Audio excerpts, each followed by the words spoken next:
Hello. So, you to sleep well? Okay.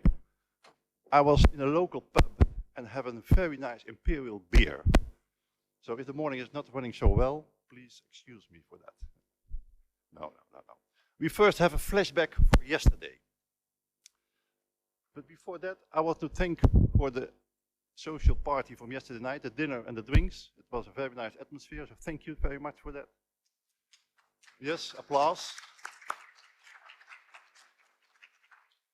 What's happening here in the room is most important, but what's happening outside afterwards in the social events is even better and much more important, because it's all about humans and it's all about work together on the goals and the targets we have in our life, in our personal life, in our life of Imtel.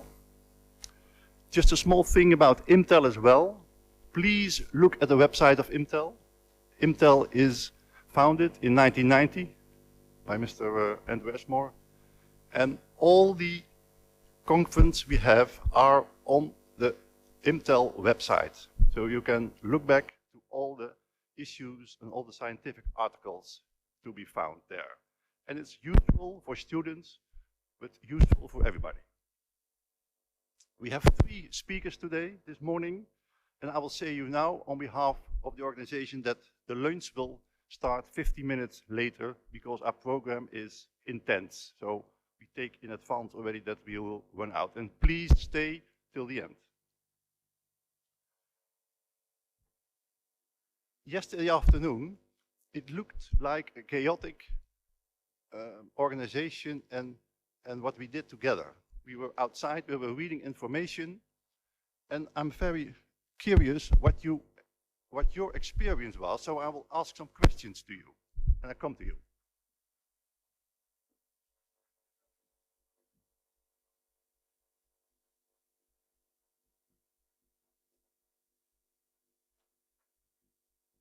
Ingo, what did you find from yesterday afternoon? You were playing a role here, your voice, whoa! How did you experience it? How did you sleep, and how did you feel about it? Please tell us. Ingo. Yes, you wait for the microphone. Okay. Just a little flashback, and I come to all of you, so please prepare your answer. It's always me who's going to be the first one. I didn't have the time to prepare. Your personality, it's your personality. So when I entered the room earlier, 5 minutes ago, I thought I'm the arch, and I need to tell everybody how important the arch is. But I was happy yesterday, actually, after 7 hours sitting, to explode as an arch and to get all the power out of the body. That was actually the feeling I had about the whole thing. And I was sleeping quite well, except the toilet ghost didn't come, because the day before yesterday at night there was as a chairman, I have to stop this, because we are only asking about your experience of yesterday. You don't want to have the toilet ghost. Please give the microphone back. Okay. Panteion, did you join us as well? Did you participate? Kind of.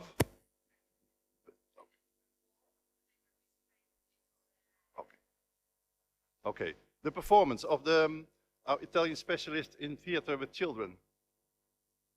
How did you remember and experience that session? I felt the same awkwardness at first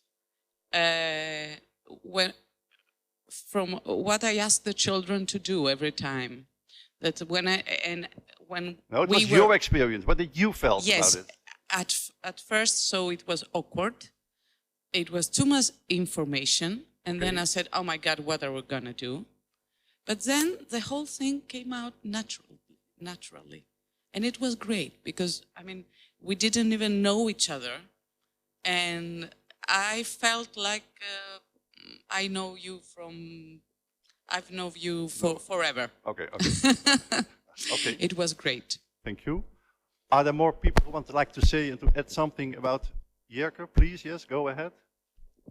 Well, I just want, I didn't perform, I didn't have a lecture, I didn't have anything like that, but my impression is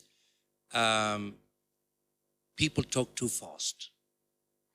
And then we're not, most of us is not a natural English speaker. Yes, I have to interrupt you.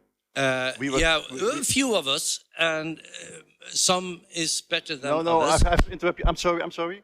We're talking about now your experience of your that performing. was my experience. And not about talking slowly or... No, it's my experience. People Okay. talk too fast and it's hard to understand. Okay, thank you. Thank you so much. Now, it's not a personal idea, but I think, and I take the liberty to give my experience, that I was involved in this game, in this theater play. I had to read the story, and that was far too much for me. I had to take some more concentration because there were a lot of details in. But that was the level, it was high level, so that was good. And then we played the stuff, and we didn't practice, we just were standing here and doing something, so that was nice. But in fact, it is what it was all about. For me, it was the best performance in my life. I did not know the story about the lion in Piraeus. I did follow classical studies. It was for me completely new.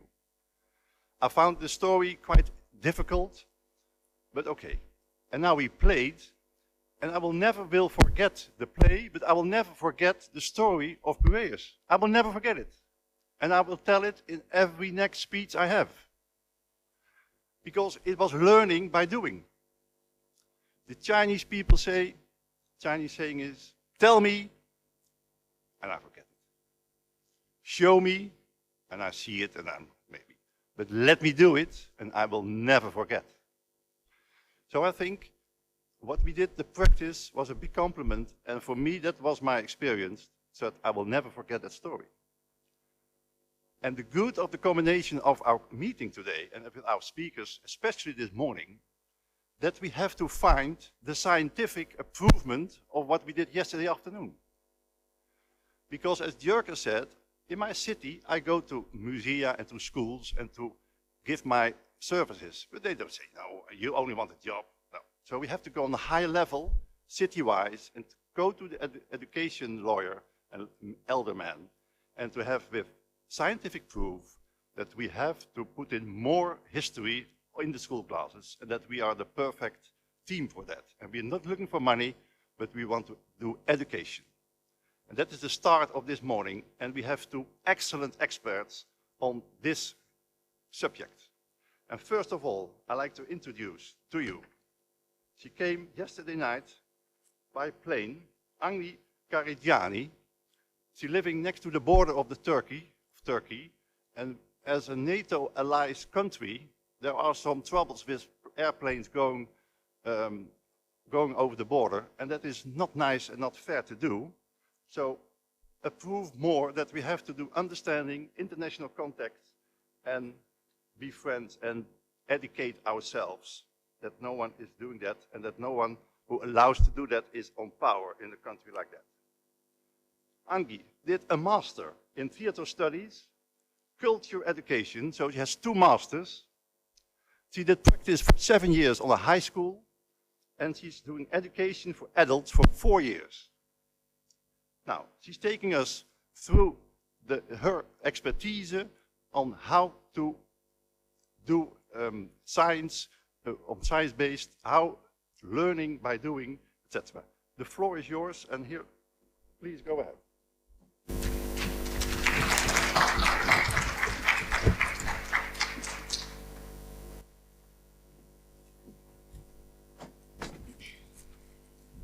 Καλή σας ημέρα. Good morning.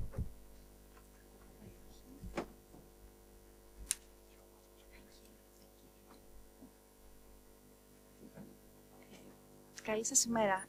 Good morning. First of all, I would like to welcome you in Greece, our beautiful country. Sorry. Να καθίσω καλύτερα εκεί τελικά. Είμαστε. Ευχαριστώ πολύ. Λοιπόν, καλημέρα. Good morning. First of all, I would like to welcome you in Greece, our beautiful country, a crossroad of ideas, customs, languages, and knowledge in Southern Europe and East Mediterranean. Secondly, I would like to thank the members of the Scientific and the organizing community, for giving me the chance to present a part of my doctoral thesis and research in this international conference. I would like to thank all the participants for attending and to congratulate them for the presentations. They are very interesting and promising for drama, theater, culture, museum, formal and informal education. As it is already mentioned, my name is Agni Karagianni, an education science professional in the field of drama and museum pedagogy. It's a great honor and pleasure to attend in this multicultural and intercultural conference and workshops to exchange ideas with academics, drama and museum professionals, to share information and experiences, pedagogical practices and methodologies used in museum and theater drama. Considering the topics of this conference, I assume that we all realize that presentation of cultural heritage and life representation through drama and museum experience are strongly connected with relevant international policies and educational programs. The topics of this conference also confirm that drama and inquiry are modern, holistic and multi-essential approaches of culture and heritage, of museum and generally of cultural landscape. Therefore, the purpose of this presentation is to describe a new perspective of museum experience through inquiry and drama techniques as an interactive and promising approach of culture, and to present a 5-stage pedagogical model, a museum pedagogical program, which was already used and evaluated in museum education in Greece and founded by IKI. Considering the theoretical and empirical approaches of drama in education, museum studies, and drama and museum experience, this presentation intends to bridge theory and practice. The theoretical frame includes basic elements on museum and drama education, especially museum drama and inquiry drama in museum. The empirical part refers to museum programs using inquiry and drama in local museums in North Greece, programs that I designed as a researcher in drama education and museum studies and as a partner in museum educational programs of the Historical Museum of Alexandroupolis, a town by the borders by Turkey. Starting with the theoretical frame, drama meets museum in education because both of them, drama and museum, include the keywords inquiry, experiential learning, creating meanings, spiritual, emotional, and embodied experience. Drama also means inquiry, as participants have found their own meanings through drama techniques. On the one side, drama in formal and non-formal education is increasingly attracting research so that conferences, professional journals, projects and workshops often focus on drama approaches. Drama for meaningful learning, creativity, personal and social development in or outside the classroom has become a great interest, as various national drama conferences indicate. This one, too. Inquiry, on the other hand, is a term that is used in many scientific fields, not only in drama process.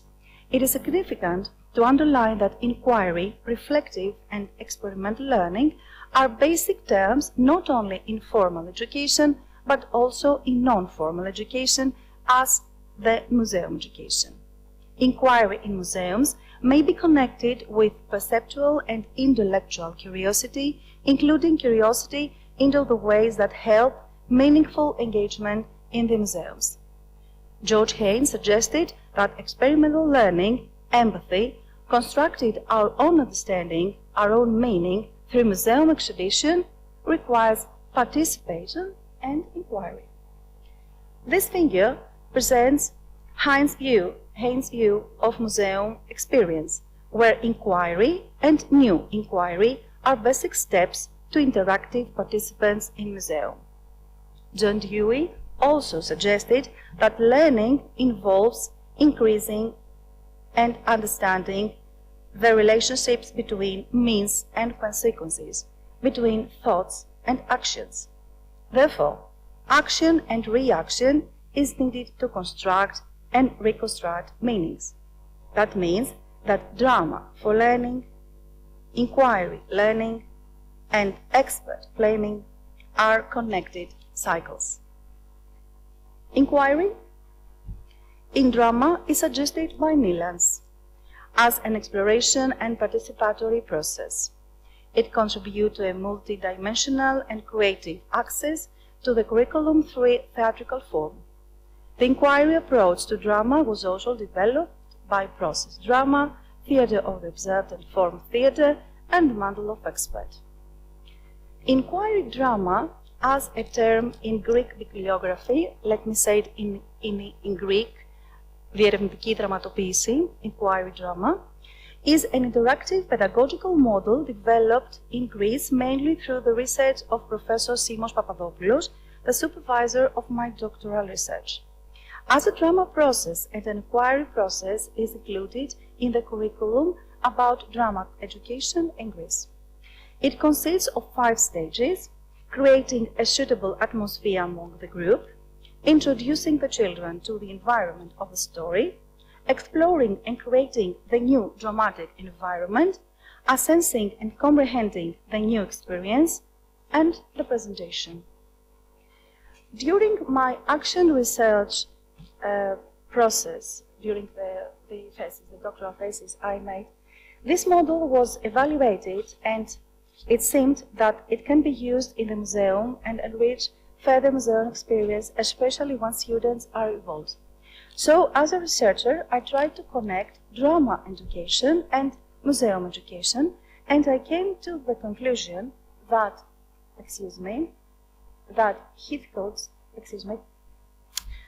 Heathcote's approach in students' responsibility for constructing their own knowledge meets Falk and Durkheim's approach to free choice museum learning, interactive museum experience, and visitors' responsibility for meaning-making, personal and interpersonal plan of development through museums. So, based on theory and practice, it's obvious that drama meets museum environment through inquiry. We should notice that ICOM, the International Committee of Museums, presented a study about museum educational tools where inquiry, theatre, and drama are common methods in museum education. Inquiry is one of the topics, and theatre as a tool of presentation and representation is suggested in museum programs with children or adults as participants. So, museum fair.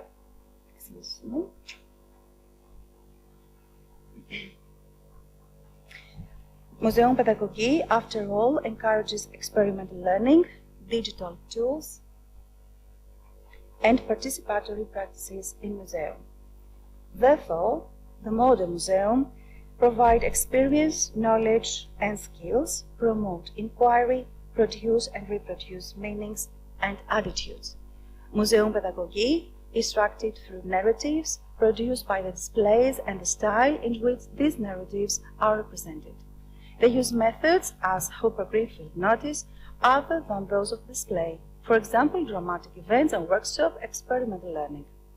Based on these elements, it seems that inquiry in drama can be connected with museum experience. As the bibliographer says, drama in museums, drama as a learning and emotional process in creative settings and development, refers not only to actors and performances that create meaning for visitors, but also to visitors' individual or shared activity through the impact of drama on critical, empathic, and emotional intelligence. That's why role-playing activities, drama methods, and performances are common techniques in museum.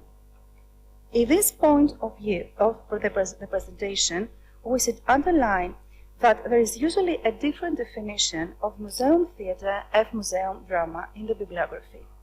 Museum theatre proposes professional actors in museum and visitors' participation in order to present information in a meaningful and enjoyable manner allowing self-exploration of the historical information.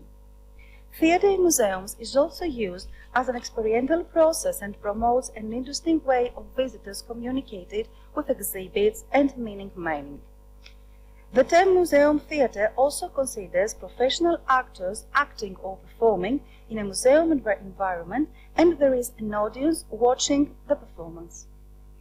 Museum drama, instead, reflects drama as a pedagogical and interactive practice beyond stage and actors, so that participants, for example the students or the adults, take roles, inquire the exhibition, become creators of a storytelling about the past, about the way of life, about human options, about beliefs and attitudes.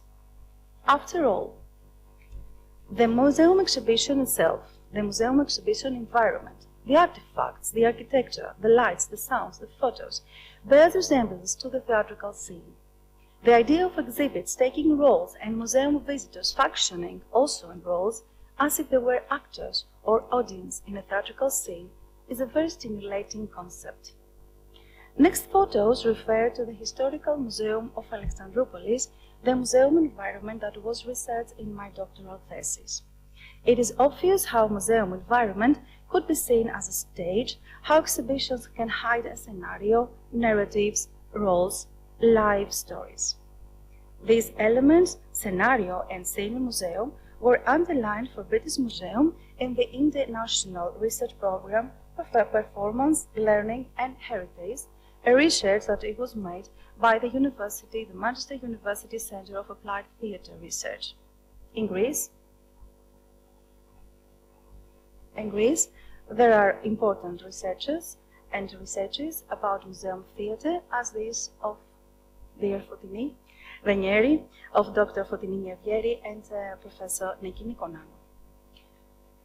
Beyond theory and research projects, in educational practice every day, museum educators seem to understand that drama in museum is related with interactive and enjoyable conventions, experiential learning and visitors' motivation in museum, as education and entertainment have the greatest effect on museum visitors. Since 2010, the experience of museum research students through interactive elements of object-based learning have led to a deeper and more memorable museum learning experience, and that's why these conclusions led museum educators to work more on drama in museum education. So it is promising that theatre in museum as a practice of actors on the museum stage and drama in museum as a practice with participants on role and exhibits as a part of the museum exhibition, the museum stage, are effective museum educational elements and promote an interesting way of visitors communicating with exhibits.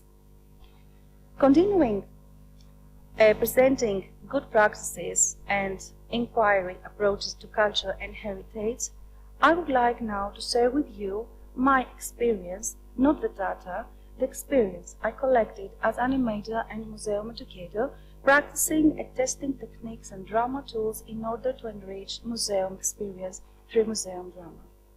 We will travel together in some of the museums of northern Greece, museums that I had the pleasure and the honor to collaborate the last 10 years, not only as a museum educator, but as a researcher.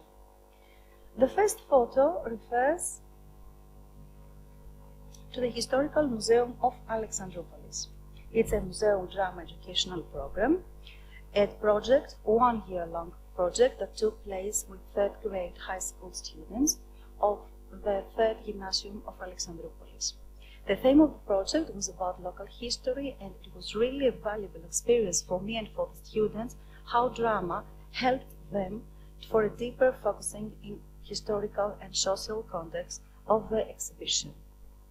Projects like these, based on action research process, gave me the knowledge, the experience and the opportunity to design, test and evaluate interactive inquiry-based learning museum educational program and drama techniques that led me to an enriched museum pedagogical model of inquiry drama. Based on the method that my supervisor, Professor Simos Papadopoulos, developed, the model was tested and evaluated in my doctoral research, as I've already said, supported and founded by the State Scholarship Foundation in Greece.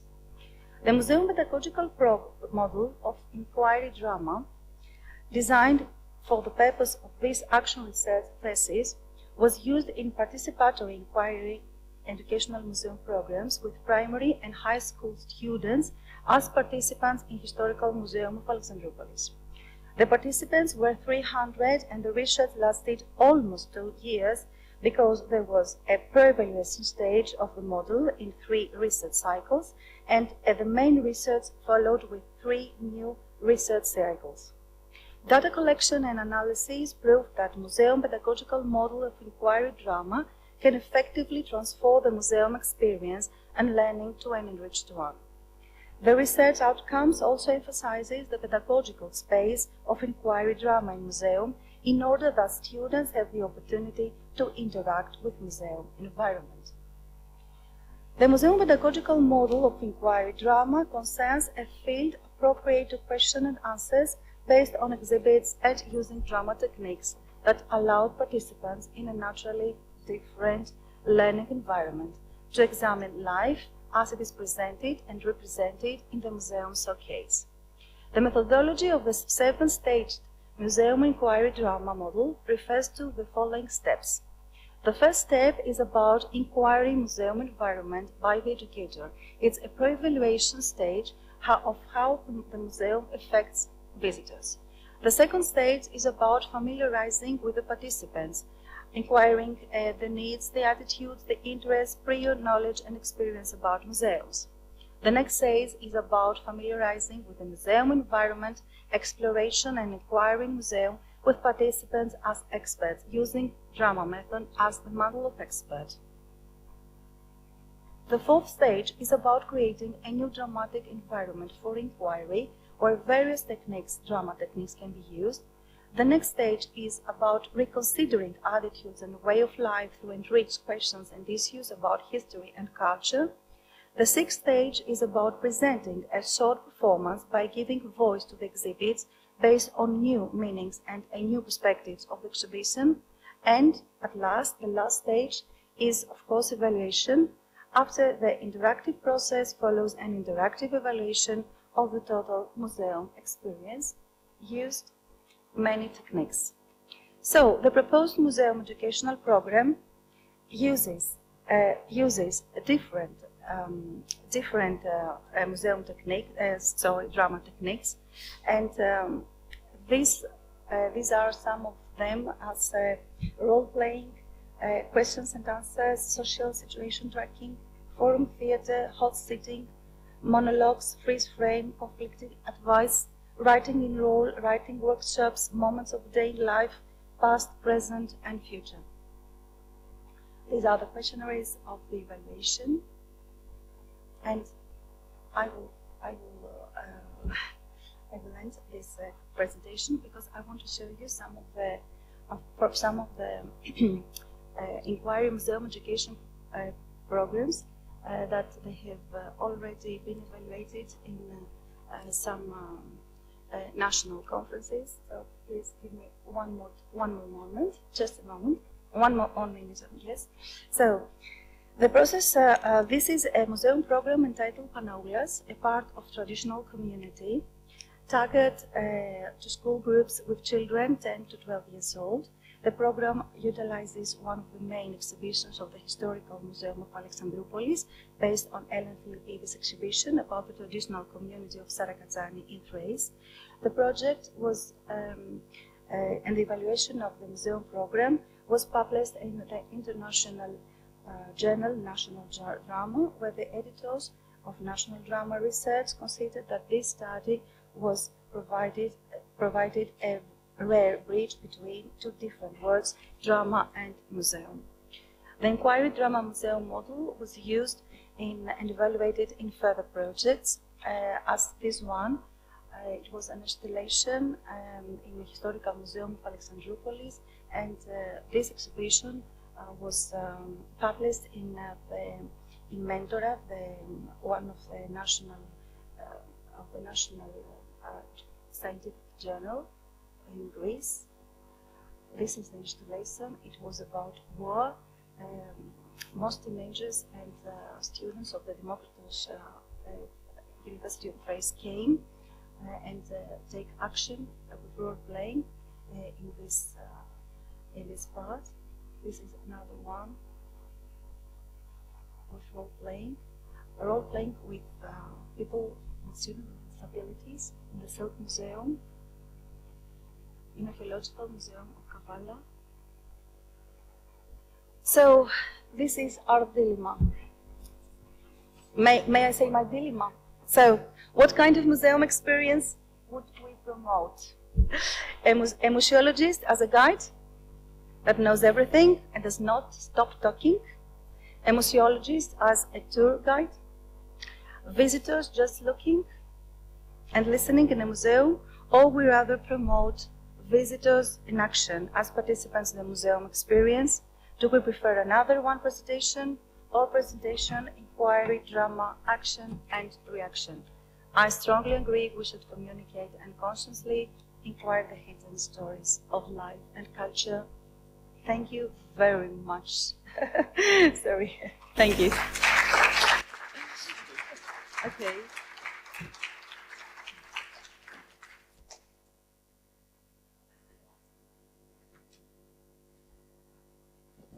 Yes, thank you so much. It's not that you cannot finish the story and your performance, because I think everybody is anxious about to read it again and to look even more. But we have to be a little, the overall view what we have. I take 1 minute, please, and then we have some ask questions for you, and the audience can ask some questions as well. We are very different backgrounds as we are here participating in this conference.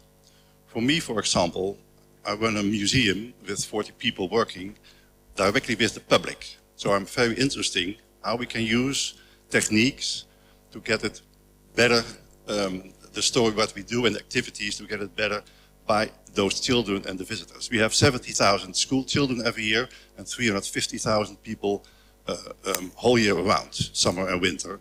And we do 25 tours for children in the morning and 25 tours for children in the afternoon. And our groups are maximum 20 people, children from all over Holland and Belgium. So that is my perspective to join and to look at it. But when you are on school teacher, you also need drama because you like to have a better future for the children. You like to dedicate and education to it better. So everyone has his own background why he's interesting. And that is the good story of this. When I may make a summary, this is the scientific provement that a new way of education. So thank you for that. Then I have the first question myself. We talk about drama, theater, and other things. What is the difference between drama and theater? Is there a difference?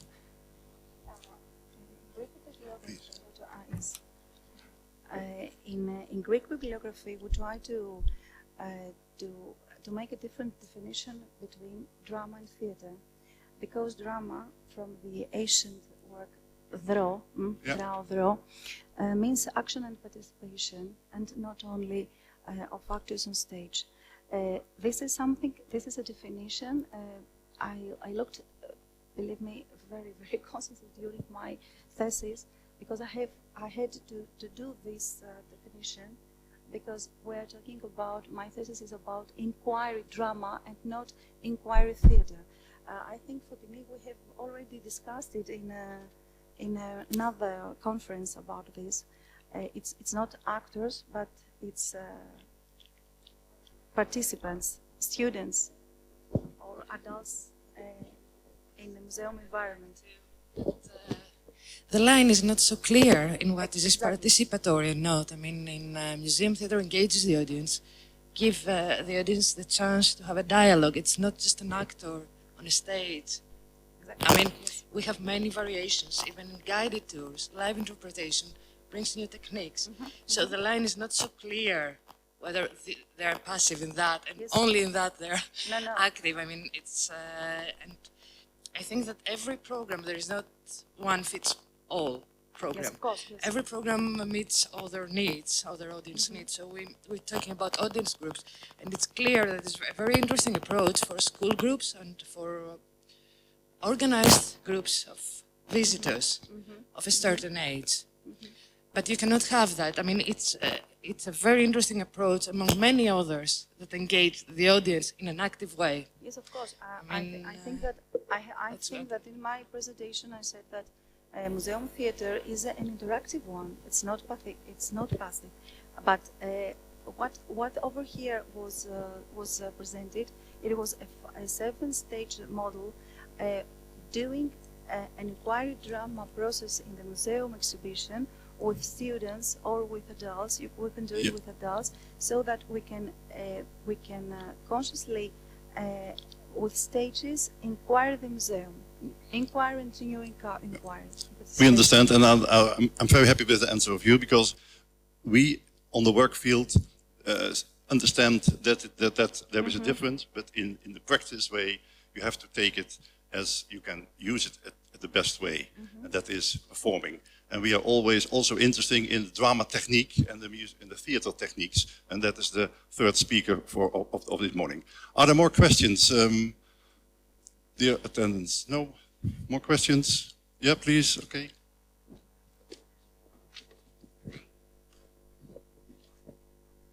Hi, just a quick question about one of your stages of the 7 steps. One of the steps said, inquiry and exhibition through the Mandela of Expert. Is the Mandela of Expert, is that the name of the exhibit, or is that something else? The drama technique that yes, drama. There was a mistake in the... Mandel. Okay. Excuse me. Yes. Okay. So sorry. Yeah, of kid code. Yes, it's a drama technique. Participants can be take a role as an expert. A museum educator gave them the role, so they are looking for information and then represent the story they have inquired. Okay. More questions? No, yes, I was. Yeah, out of time. I know. We are now out of time. We have to be. We're not out of time. Okay. So Now, thank you. so Thank you very much. thank you much for your attending. presentation. Okay.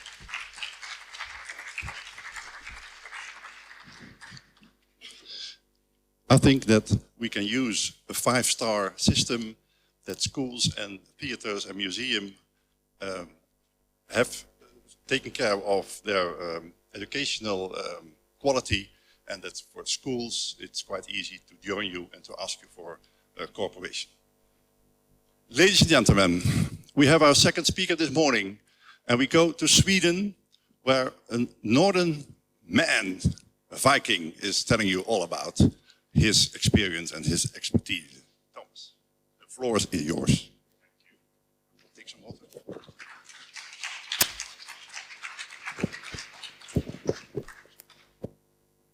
Good morning. How are you all today? I get 1 thumbs up. That's good. Thank you, Erkin. I'm going to talk to you about my experiences and my knowledge about how to work with children with special needs. And I've chosen to call my lecture for Managing Expectations. There's this thing in business where they say that you have to exceed the expectations of your customer or visitor or client. And I understand that expression, that's not the issue, but that doesn't really work with children that have different needs. That's why we have to manage their expectations so they know what they're going to. And in spirit of that, I'm going to tell you that we are going to talk a little bit about, first, why I have this experience, why I have this knowledge. We're going to talk a little bit about how to communicate more clearly with these children. And then finally, we're going to take some brief examples of how you can incorporate this into your daily work. Now remember, these are just my experiences, and I'm going to try and keep it very basic and your mileage may vary because no child is alike. So just remember that, because, yeah. So let's see. Now, I have over 10 years of experience working with children with special needs, both in school, extracurriculars, and privately. I've worked with schools about scheduling, educational techniques, both with and without special educators in schools. I have worked with them in social environment, privately at home with their parents or on excursions. I also have a lot of personal experience since my brother, my younger brother, has something called cri du chat. It's French and means the cat scream. So he was lacking part of a chromosome which affects his learning behavior, and he has no verbal language. He lacks the skill to verbalize. He can understand everything you say to him, and he can communicate, he can write, he can sign, but he lacks the ability to form a verbal language. And all of this has brought me to where I am today, where I have helped develop live interpretation for kids with different needs. Because they do have different needs, and we have to accommodate those in order to make them have the best experience they can have. Because their world is confusing. I mean, it's confusing for me. And more so for children that perhaps are sensory sensitive, or they have issues with verbalizing their needs. So the world can be difficult.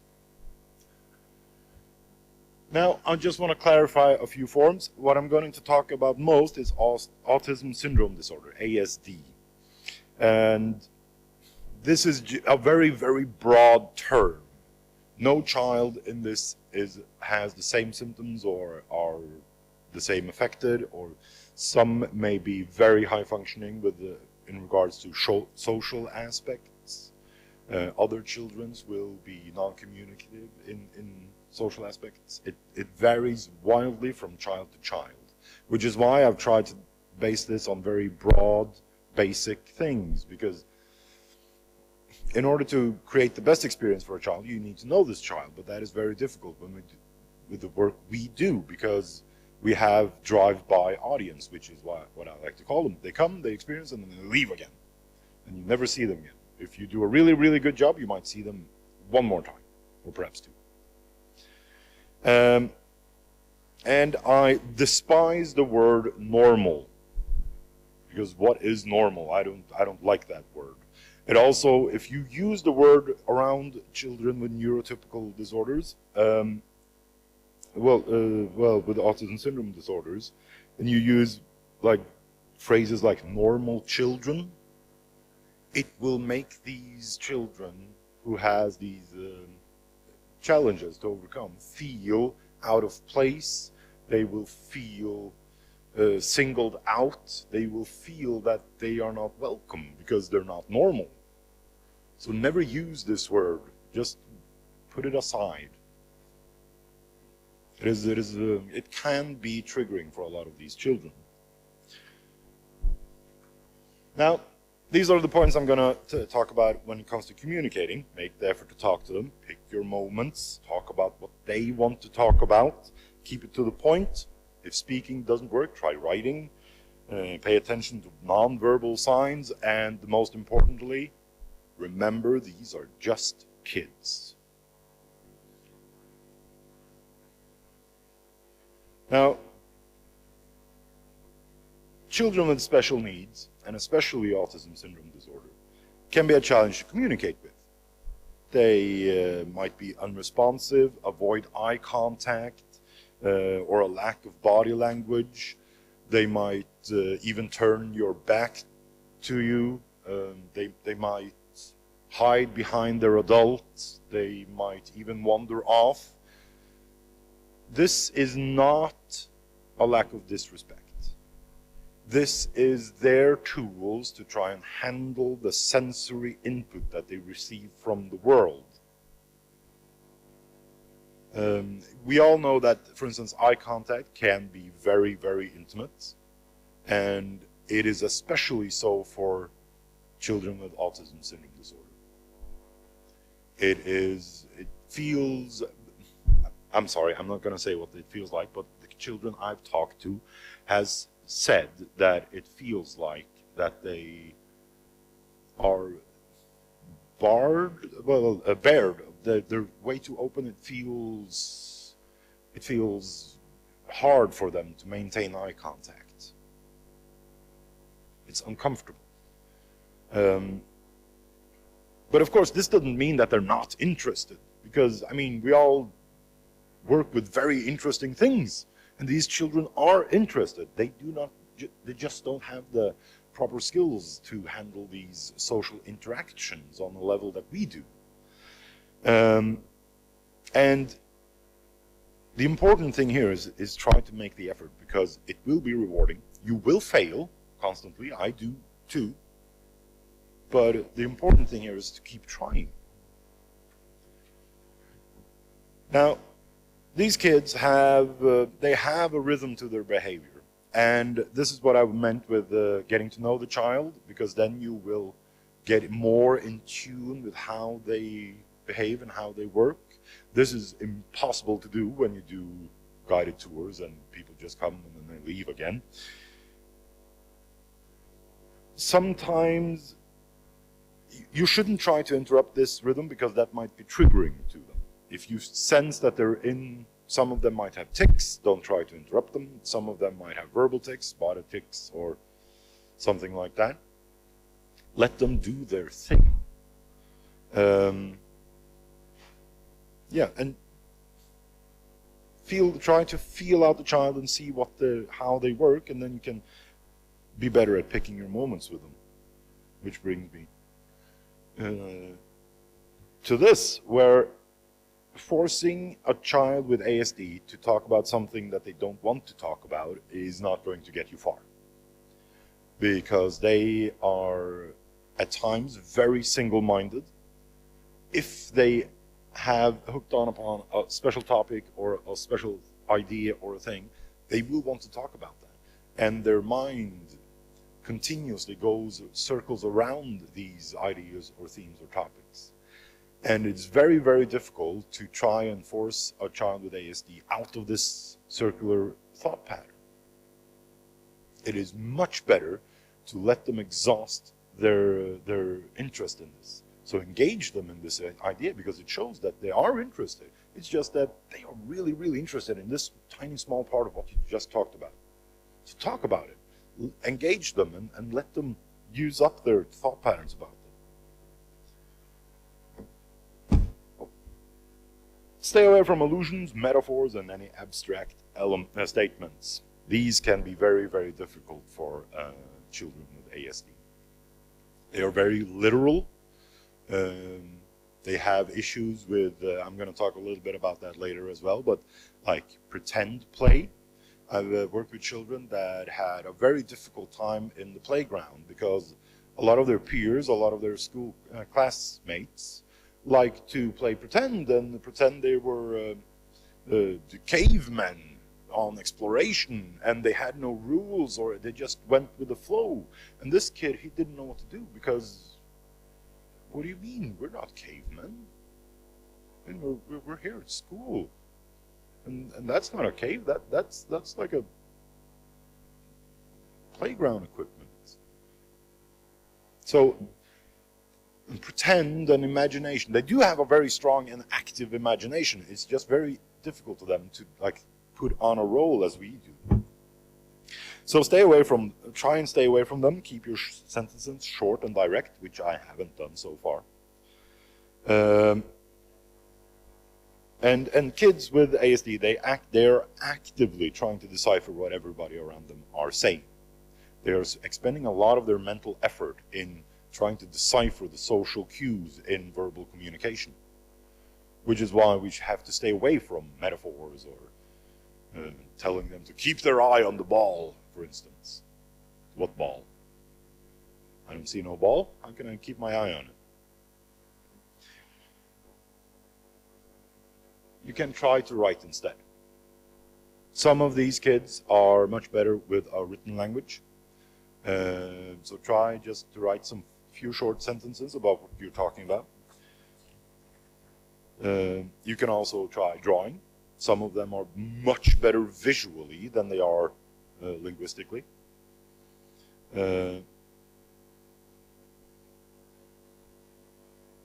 Nonverbal signs, these varies wildly, and these children often develop various behaviors that can either show that they are uncomfortable, or that they're very eager, or that they are confused, and they express these, some of them express these in tics, or they can just shut down, or, I mean, there are so many wildly different behaviors in this. So the more you try and work with children with ASD, the more you will be better at identifying these signs. And, well, it's what it says. Children with ASD may not behave in the same manner, but you are still talking to someone whose thoughts and attitudes are being formed in a still developing brain. And everything in life takes practice, as does it with talking to or interpreting or guiding or educating children with special needs. It takes practice. And as I said earlier, I still do wrong and I still fail, but we try to learn and then move on from it.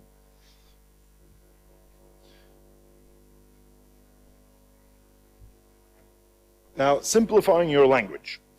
I have an example here. State the idea you wish to express as clearly as possible. It is dangerous to play in the streets. Rephrase in a positive manner. It is good to play where it's safe. Rephrase the idea. Ask your parents where it's safe to play. Rephrase to eliminate prescriptive, directive, or instructive. Your parents will tell you where it is safe to play. Rephrase any element that suggests certainty. Your parents can tell you where it is safe to play. And oftentimes you will have to do all of these in order to get your point across. Some children will latch on immediately to that, oh, it's dangerous to play in the streets. I don't want to be in a dangerous situation. I will stay away from the streets. But others may have to rephrase these ideas and trying to eliminate prescriptive or directive or rephrasing it or in a positive manner or rephrasing the idea itself will get you a far, far better result with these children.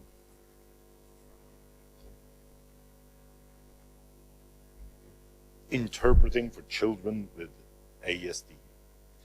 It is very, very important to be consistent. This is where the part of managing your expectations comes in. As I've discovered when I worked at school with a kid with ASD, he flourished during a strict schedule. He thought that he didn't like it. He was under the impression that he didn't want these rules and schedules and strict times to adhere to, that, well, from 9 to 10 we're going to work with maths, and then we're going to have a short 15-minute break, and then we're going to work with Swedish. He was under the impression that he didn't like this. But he flourished during a strict schedule. His grades improved, he was much happier, and eventually he came to realize himself that if I was away for the day or if I was sick or something like that, chaos break loose. And he realized eventually himself that, you know what, Thomas, I'm so much happier when we can do maths at 10, and then we have that break that is fun, and then we can work with a black screen. That's always really cool. But consistency is key. Stick to a schedule, as I said. They are very good with structured schedules because that means that they know what they can expect. There are no surprises in store for them. They know that everything turned down. Yeah. But yeah, they are best when they have a structured schedule. They know what to expect. They know that after lunch we are going to do this or that.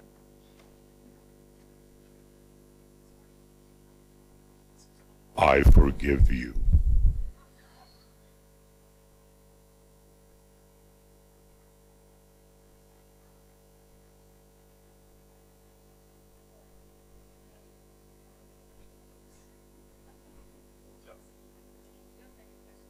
Oh, I never do.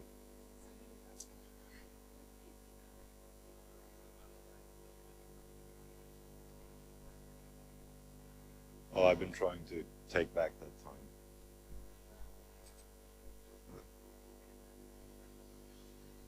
time. But yeah, which is also why when I do guided tours at Fotoviken's museum, I always start, before the actual guiding goes ahead, I always start by going through what this guided tour will entail. We're gonna start by watching an 8-minute video right inside here. Then you're gonna get to place your backpacks in this room. Then we're gonna go outside and we're gonna walk a path through the village, and I'm going to talk about these different places and these different things. And then we're gonna end up here where we will say goodbye. Rephrasing your guided tour in this way might perhaps remove, like you think, oh, this is gonna be such a good surprise. But that is not always a good idea for children in ASD. And they will have a much more enjoyable experience if they know that at the end there's going to be something surprising, or that they're going to get to walk among houses, or look at objects that are cool, like knives and swords or axes or something.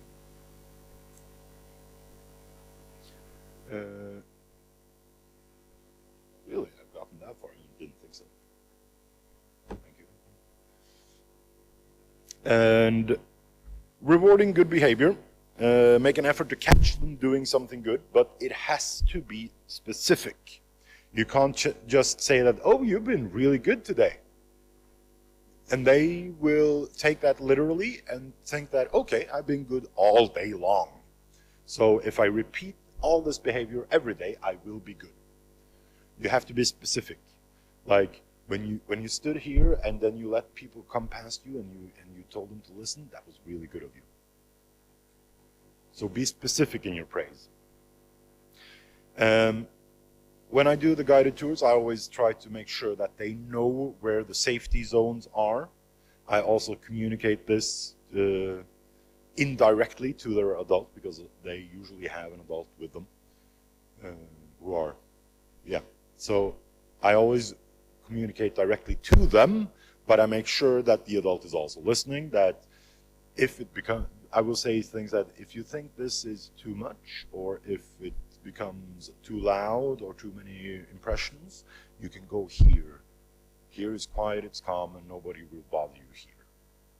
So I won't be insulted or sad, or I understand if you have to step away. That is okay. Please feel free to do so. And sensory sensitivities. Now, some of them are hypersensitive when it comes to touch, or light, or sound, or smells, or even all of them. Some of them are undersensitive. I've met children with ASD that they had no fear because they didn't really have much of a pain receptor. Pain wasn't a big deal to them, so this kid would engage in behavior that we as adults think is, oh, this is dangerous. Why are you doing this? But he just didn't feel pain, so he would just run around and smack sticks on himself and drop stones on his feet. And so, yeah, they can be over or under sensitive. So trying to incorporate things in your experiences, your interpretations, your guided tours, like I usually bring different kinds of pelts so they can touch and stroke, and they can try and guess which animal this is. I let them hold swords. Don't worry, they're not sharp. We get to smell foods or ingredients for food. So try to, instead of just talking, try to incorporate all of the other senses that we have, because those are also very powerful tools of education.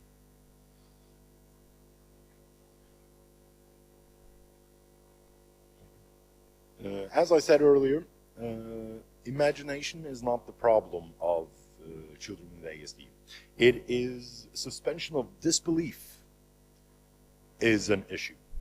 For us, it's an important buy-in for everything we do in first interpretation, time travel, or even third interpretation, third-person interpretation. And children with ASD has a little bit of a problem with this because, as I said earlier, they are very literal. This is the world they're inhabiting. They know that they can't time travel to the Viking Age. They know that you aren't really from the Viking Age, or that you are not a Viking. They're dead. They're all dead. And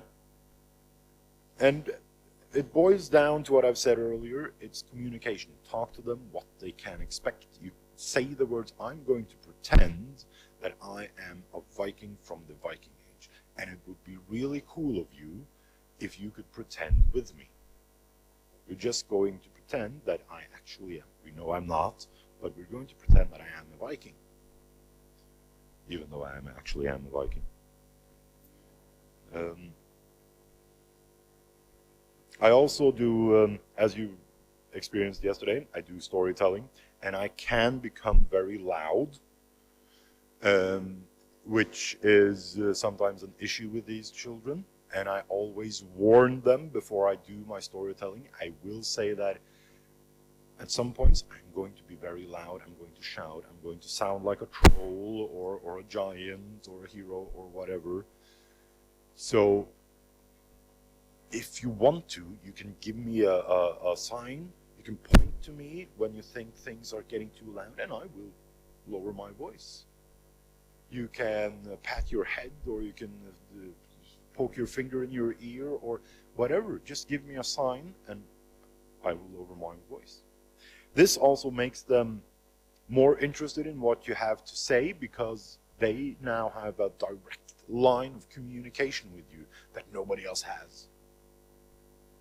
Which makes them more interested in this, because they have a stake in this.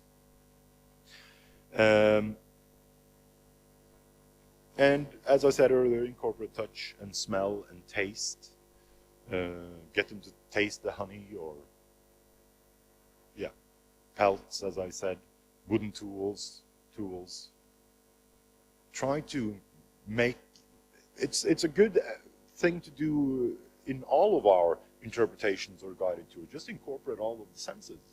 It is beneficial for everyone, but it also makes the experience more rewarding for these children. I'm getting to the end of my presentation, so I'm going to open up the floor for questions, and I hope I've been clear in what I've been saying. You don't have to read all of that, but if you can, you can.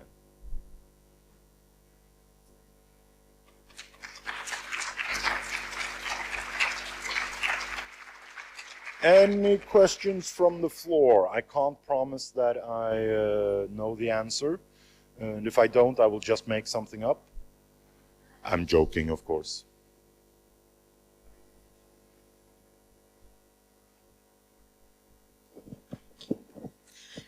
Can you talk a little bit about perhaps how you would approach designing a program and not, okay, I know we have an atypical student coming, but how you would just do your interpretation that brings that in from the very first, so that it's inclusive for everyone, whether there's someone on the spectrum or not. Does that make sense? That makes perfect sense. And it's something I've been during my time at Fotovikens Museum. It's something I tried working with there as well with the other guides. And it is basically, what's really, really important in this is establishing early that you have to have you have to manage their expectations. State early what is going to happen. Make it a part of the dialogue that you have with the visitors when they first arrive. This is the flow and ebb of this guided tour. This is what we're going to see. This is what we're going to experience. It will help immensely if you can get somebody to go through the tour with you and try to comment on if there are bright lights or if there are disturbing sounds that you're not incorporating into the guided tour. So communication is key in all of these excursions and guided tours. I hope that was good. Thank you. Hi, Thomas. Thank you. Hi. I think it was so good of these two talks coming just first the drama pedagogy and then this on special needs, because there is so many things to take from each other. And the thing with the drama pedagogy, which is sort of, it's done a lot of research on how to use theater and drama method to approach different levels through the ages of children. And that's also things that you can do in the special needs. And I think IMTEL could actually have a more focus on the drama pedagogy, just to take that as a really important part of the work we do. Because when we work with children, we also are teachers. We are not only performers, and that's where the drama pedagogy is so important. So, but I was also going to ask you, do you get the teachers to tell you beforehand if there's children with special needs in the group? My experience that some teachers, even when I ask them, they don't tell me, and then they come and I need to sort of, in a hurry, try to rethink the program. How do you get this information beforehand? Do you have a trick? I usually, thank you, because that's a brilliant question. I usually, when I'm communicating directly with the school classes or the school, I will ask if there are any children that needs to have a different experience, or if there's anything I need to be aware of in order to create the best experience for all of them. And I try to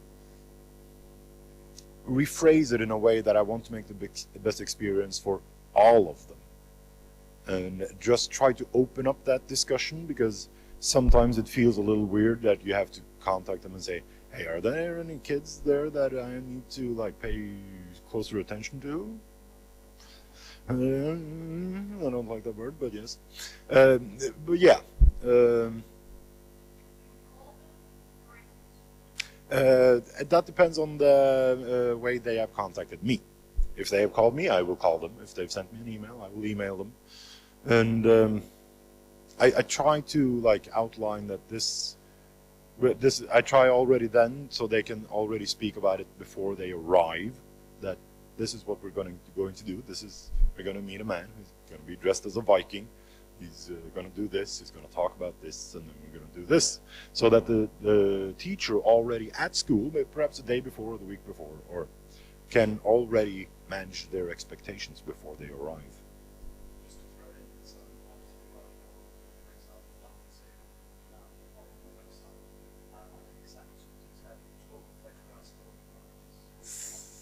Fantastic. As he said, at London Zoo, already on their website has a detailed view of their guided tours with photographs and descriptions, which is amazing. Oh, we have more questions. Yes. I have one. Yes. Back in 2009, in an IMTEL conference, workshop, I don't remember, in London, Emily Kepstick, I watched a program which was museum theatre and drama. I mean, it's mixed. Most of the times it's mixed. That's what I wanted to say, that museum theatre uses drama techniques anyway to engage people, so it is incorporated in a way. But back then it was a program about And it was, I followed, I was there to watch it and participated. It was a program for children with special needs. So they played some roles, they performed some roles, and it was about colonialism and the goods that people were taking, the British were taking back to America from the colonies. So they had a lot of smell and touch and, you know, the cinnamon and all this. Yeah. What I wanted to ask you is that I was confused with what you said about pretend play. They can watch someone, I mean, because it was a theater. I mean, they were playing some roles for these kids. Did that work? Well, as I said, your mileage may vary. None of these children are alike. Some broad terms is that they may have an issue with pretend play. Their imaginations are very powerful and very strong, and they do have a great imagination. But they might have problems with buy-in, that they have to accept certain terms that, oh, we're going to be sailors on a 17th century wooden ship now. Some of them might have a problem with that. Some of them might not. And that varies wildly. So it is very much a thing that you have to have the experience in how to work with these children in order to figure out how to best do this with them. Thank you. Higher hand, Ariel. Thank you.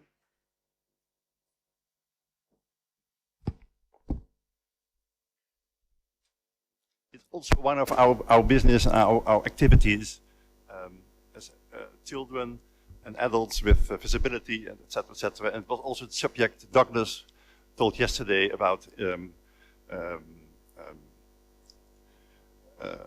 implementation of other people of other backgrounds. Ladies and gentlemen, we go for the third speaker, and we like to introduce you Elina Vizeri. She is theater editor, and her abstract is all about I will remember the stories we create, more than the information labels.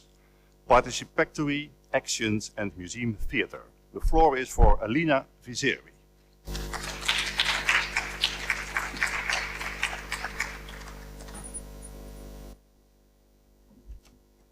Good morning. Unfortunately, Professor Niki Mikonanou could not attend, so I will be sharing our experience with you.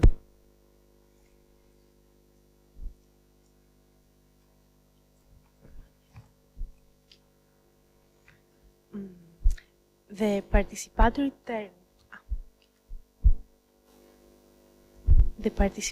turn in the museum world and the challenge that museums are facing to strengthen their relationship with different communities, to fulfill their social role, and move towards their democratization are crucial issues of the museological discussion today. Participation is a catch-all term widely used in the museum and art education as a label for the multiple ways museums can engage with communities and communities with museums, though often functioning only as a slogan for attracting visitors. Nina Simone describes a participatory museum as a place where visitors can create, share, and connect with each other around content. Visitors in a participatory museum are welcomed to contribute ideas, artifacts, and different forms of expression, share and discuss, think, and recontribute what they see or do in the museum, connect and interact with each other and with the museum staff around the museum's content. As Simone argues, museums should, instead of being about something or for someone, they should be created and managed with the visitors. Theoretical attempts try to categorize participatory actions according to the different levels and ways of engagement between the visitors and the museums. Black, for example, describes 4 different options. 1. When the participants take part in some activity. 2. Their creative response to it. 3. A sense of belonging. And 4. The empowerment of the participants. Further on, according to the participants' engagement, participatory projects are described as contributory, collaborative, co-creation, co-curating, or hosted projects. All of them describe ways museums and cultural institutions connect with communities. The term community, of course, is as wide as the term participation, but especially in museums it refers to people that have something in common, such as race, age, sex, or even beliefs, experiences, interests, identities, or knowledge.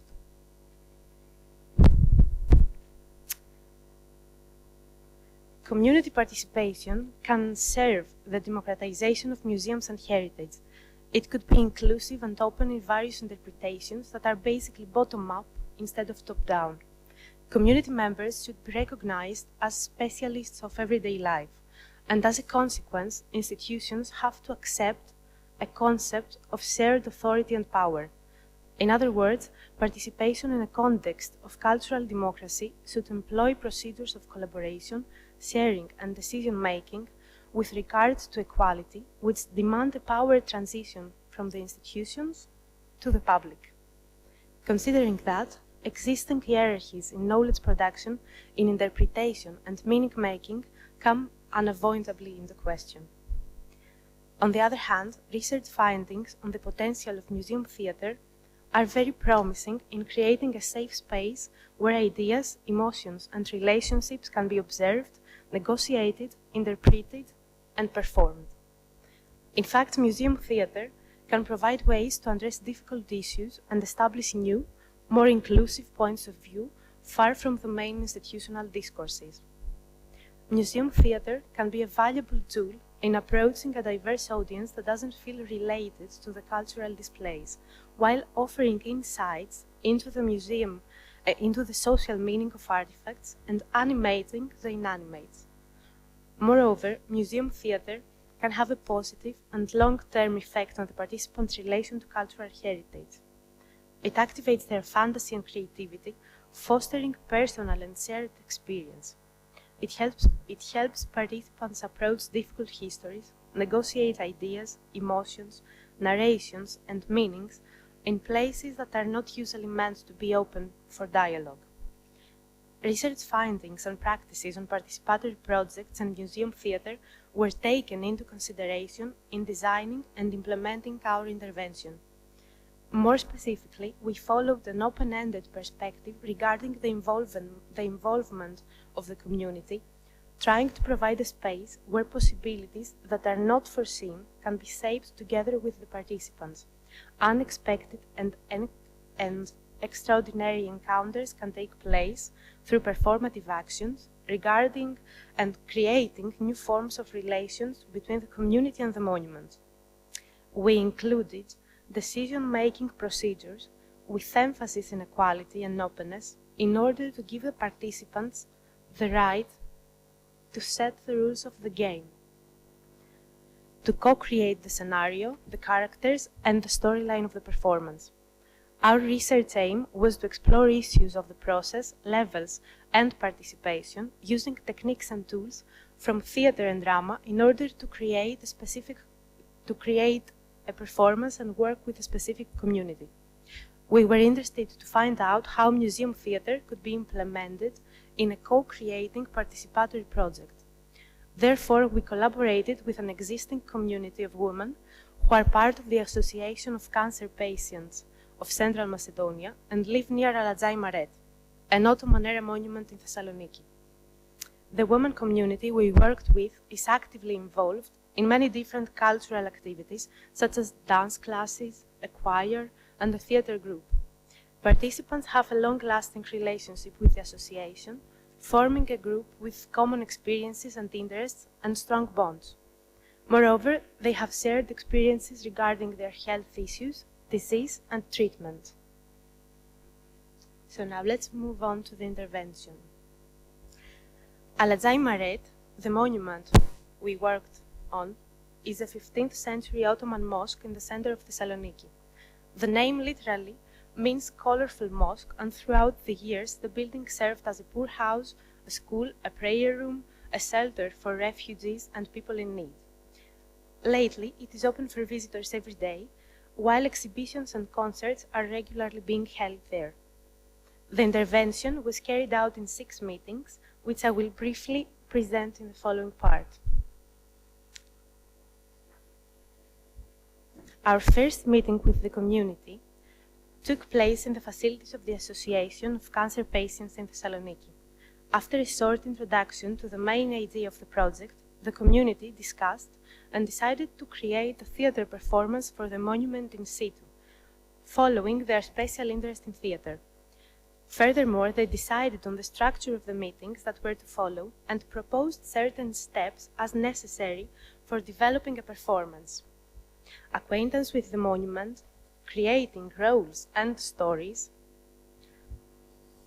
monument posture and objects, making of their storyline, scenography and costumes, and the implementation of the performance. The second meeting was held in the monument itself. Participants were invited to observe, feel, move, imagine, think, and discuss about Alazai Maret, their experiences.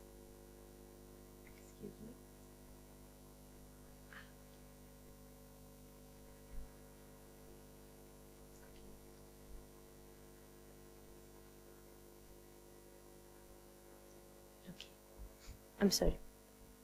A series of techniques, such as role-playing games, movement, monologues, and improvisations, were proposed in order to explore different views in accordance with different imaginary visitors of the monument. Short stories were created and presented by the participants, roles were interchanged, and different views were experienced through creative practices. The meeting concluded with the participants deciding on the roles they could develop for their performance, such as a cleaning lady, that is also the protagonist, a refugee woman, a young girl living in a neighborhood, a homeless man, a poet, a school teacher, and much more. In our third meeting, we began to elaborate on the stories and work on the performance. We used movement, postures, and tableau vivant, as well as monologues and improvisation. The participants worked in pairs in order to experience the roles in the monument space, develop relations, and specify details of the performance. The objective of our next meeting was to find the links to connect all the short stories in a scenario. Games such as working in mirrors, movement, and dance in pairs were helpful in developing the script. The fifth meeting focused on decision-making processes. We discussed and made decisions on the final links between the stories, as well as the order of appearance, scenography, and costumes. In the end, the participants repeated the performance 4 times and collaborated in order to agree on the details. Our last meeting was devoted to the implementation of the performance, followed by a discussion on the shared experience of the community and interviews in focus groups with all the participants. The performance.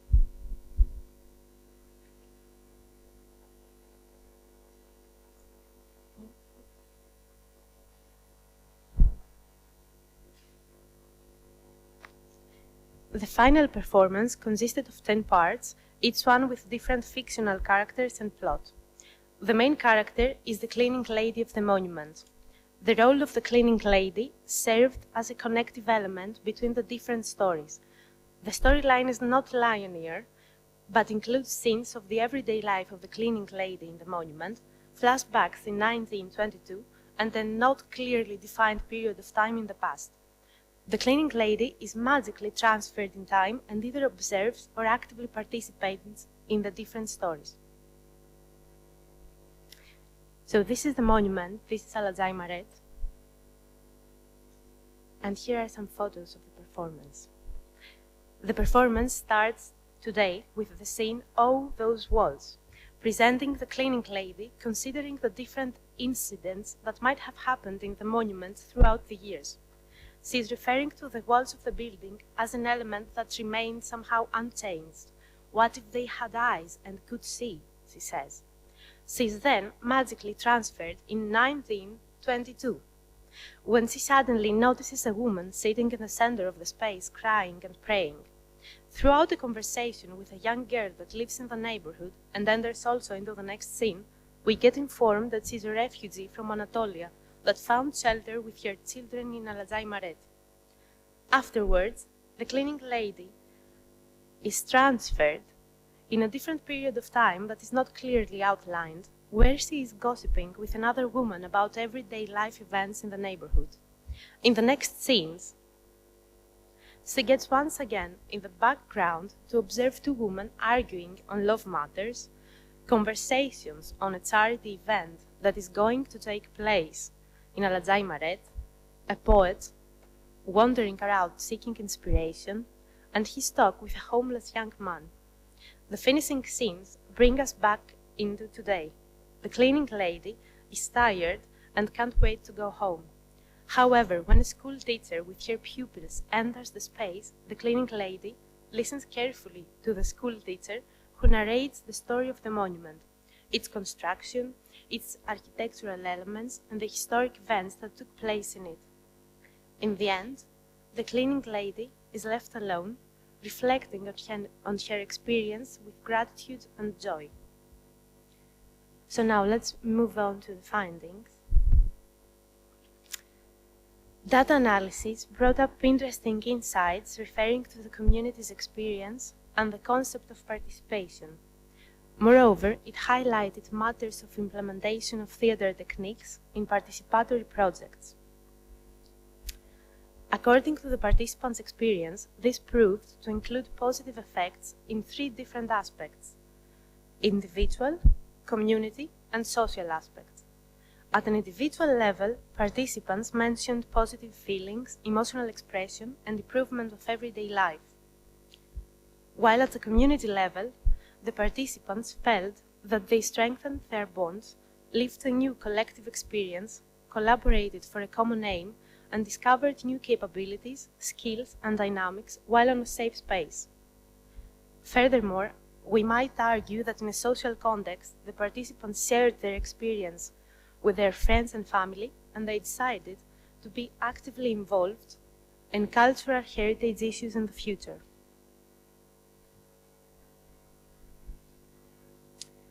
Regarding participation, the community members underlined that their active and equal participation in all stages of the performance-making process was very important for two reasons. They accomplished their aim with effectiveness, and they had the feeling of a shared authorship, which developed their self-esteem and their trust in the creative potential of the community. The collective decision-making processes and the discussions made the community realize that everybody's opinions are equally important. The decision-making procedures were more orientated in the concept of consent in order to include everybody's point of view. The use of theatre as a creative practice was welcomed by the participants, who mentioned its potential to engage with the monument, motivating them to observe and to imagine, inspiring them to create fictional scenarios of its use, and also communicate and express their feelings and thoughts. The participants also indicate that through theatre they were motivated to learn a lot about the city's past, to search and study resources and materials on the monument's history, and be critical towards the main discourses about heritage. In the performance, the participants presented Aladzai Maret as a place where people live and work, refugees and homeless people have found shelter, as a meeting point, as a safe space for making confessions and new friends, and as a place of learning. They also approached a variety of topics such as gender inequalities, immigration, unemployment, multiculturality, poverty, and solidarity. The timeline of the performance is not linear. It includes different periods of time, flashbacks, and imaginary incidents with fictional characters. The performance, far from presenting historical data, reflects the creative response of the community in interpreting the past. It is a mosaic of fictional events, characters, and periods of time, and at the same time communicates the participants' ideas, thoughts, and feelings on the monument. And finally, research findings. We believe that confirmed outcomes of previous studies on the fields of museum theatre and participation. Museum theatre created a safe space where ideas, emotions, and relationships were observed, interpreted, and performed. Participants approached difficult histories, negotiated ideas, emotions, and meanings, and activated their fantasy and creativity. They expressed their creative response and developed a sense of belonging and empowerment. Through decision-making processes, the participants set the rules of the game. Equality in collaborating for a common goal and participatory art-based practices proved to reinforce the active engagement of the community in co-creating and gaining an experience of a shared authorship. These findings were very inspiring for us. That's why we thought that it is important to rethink cultural heritage as commons and place common practices in the core of our work in the future in order to cultivate equality and democracy. Thank you. Thank you very much. Thank you. Some questions, ladies and gentlemen. We have some time for 3 questions. Yes, Doctor, please.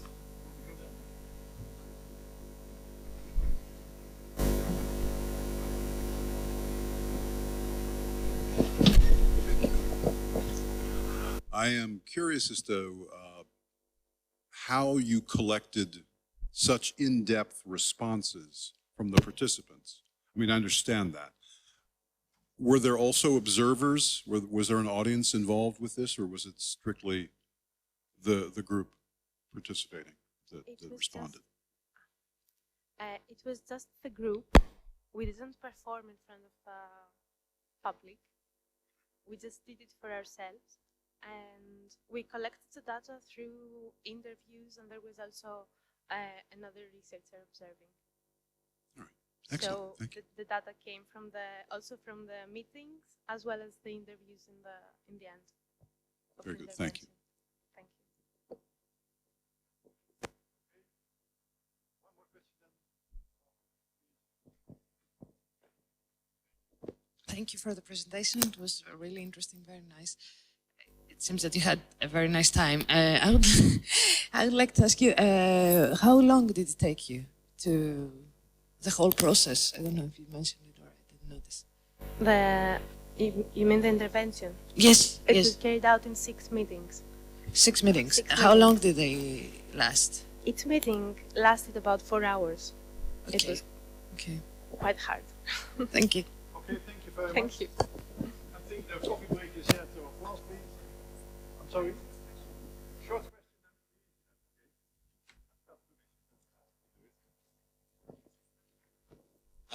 Hi, that was a great talk. Thank you very much. My only question really was, did your participants want to have a public performance at the end?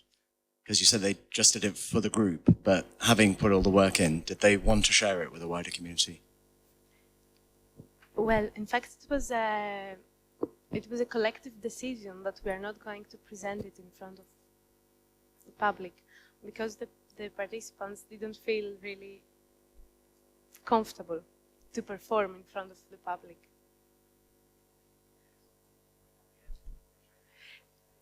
At the end, they wanted the video to show it to their friends and their family, but they didn't want to invite public. And to be honest, it was hard to arrange it, to ask for permission to perform in the monument. It was also in the middle of the summer, so the women are of a certain age, so it was quite hard to meet, and it was like 40 degrees. It was it was hard to continue. Yes. I hope in the future. Okay, thank you very much. I hope it was inspiring morning. Thank you so much. Coffee break now, I think. Yes, coffee. I'll join you, please. Coffee. Yes.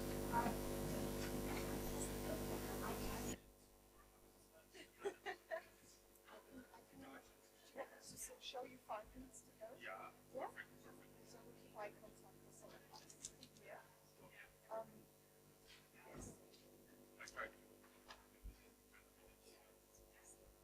Just so you know, the way that you guys don't have all these minutes, I said there may be very much time with each other.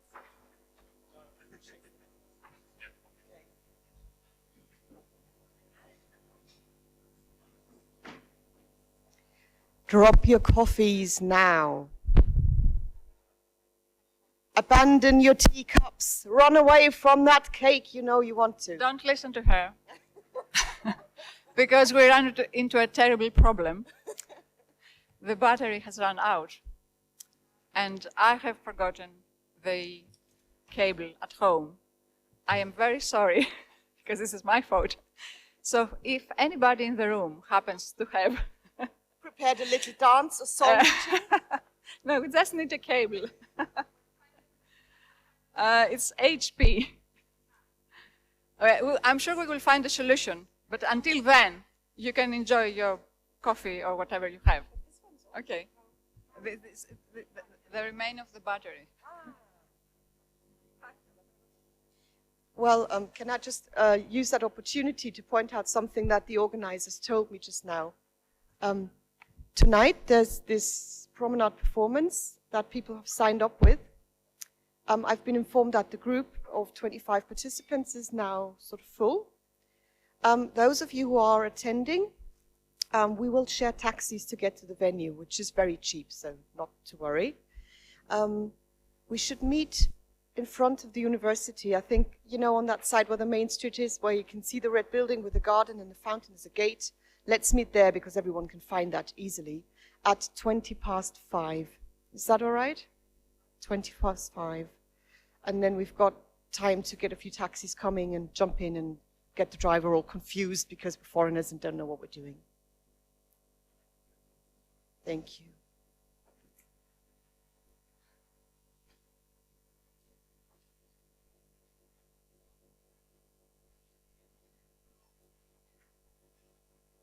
Andromachi, should we use the time while we look for cable to look for any questions of the previous sessions that weren't answered?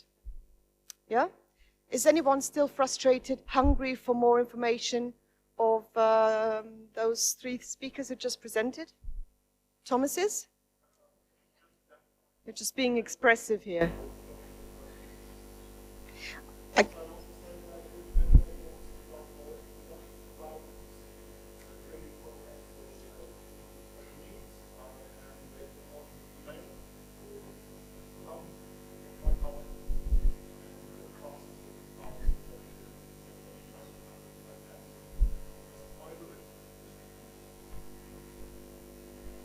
When I read the title of your presentation, I take the opportunity to ask my question that I wasn't time for. I read Managing Expectations, and I thought this was aiming at me as a guide, because I find it hardest to let go of that wish to convey knowledge. And when you have a group with special needs, whether it be what you described, or people who are very old or have dementia, and you have to focus on the sensory experience, and not just providing a good time, and let go of that wish to say, oh, they have to learn about this painter or this historical, era. I find it dreadfully hard to let go of that. So if you can give us any tips on how to relax and just, put the client first and abandon our wish to communicate content, I'm grateful. Great. Bring 10 guys with special needs. How much do you think you will change your performance to suit them if there are 90 people more? Then it's 100 people and 10 of them have special needs. Are you doing it for the special needs, or can you say, I'm sorry, I need to make my performance as I usually do because that gives more percentage of the people the experience?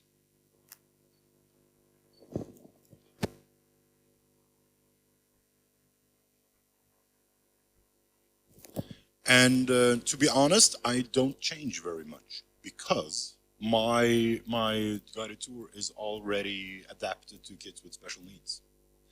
And I just want to touch upon another thing of this, is that the rest of the group, the 90%, educational facilities and educational programs are already adapted to them.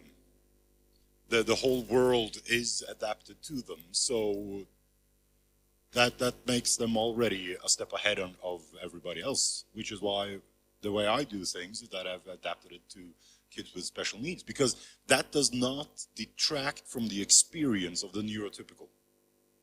They will still have a good time and learn and get a positive experience out of it.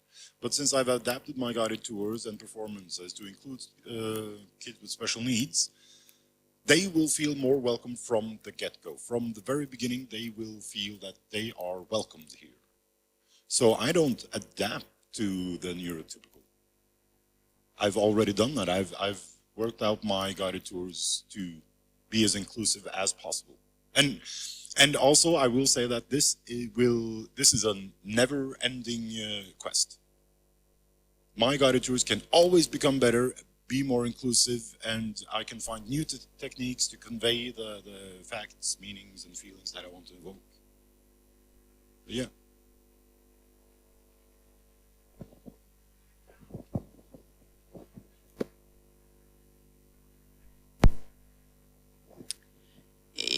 Since we have some time, because I want to say that earlier, but we were in a hurry. I'm very glad that you said, Thomas, that you already adjust something to be as inclusive as possible.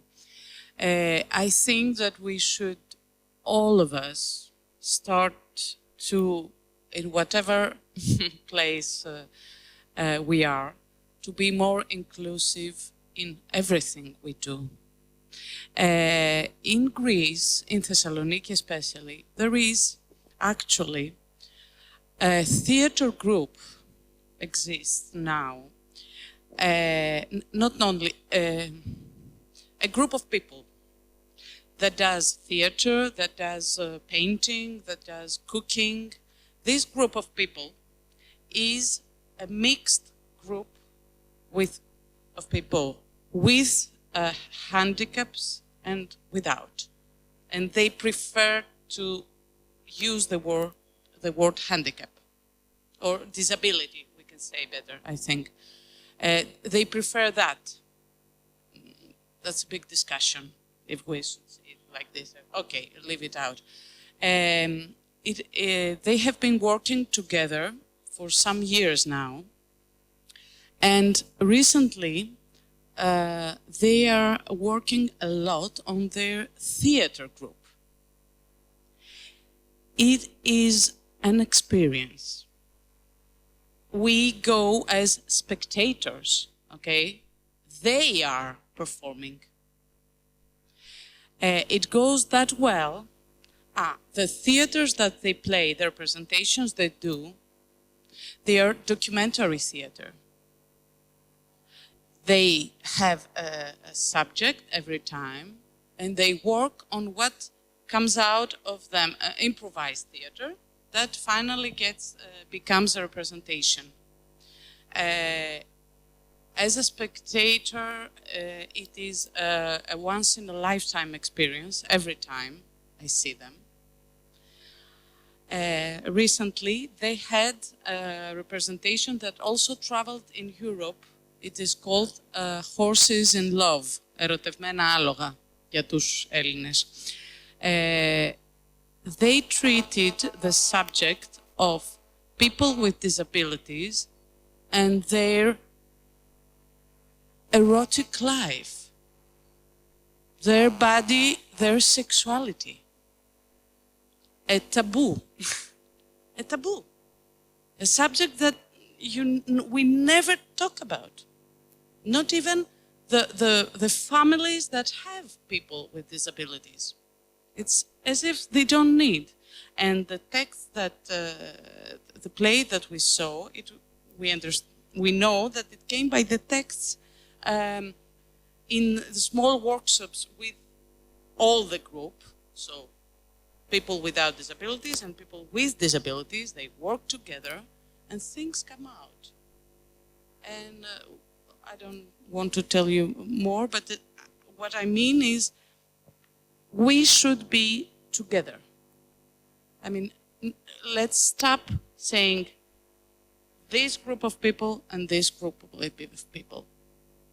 Let's try to be together. We're not the same anyway. all of us. And we don't understand the same anyway.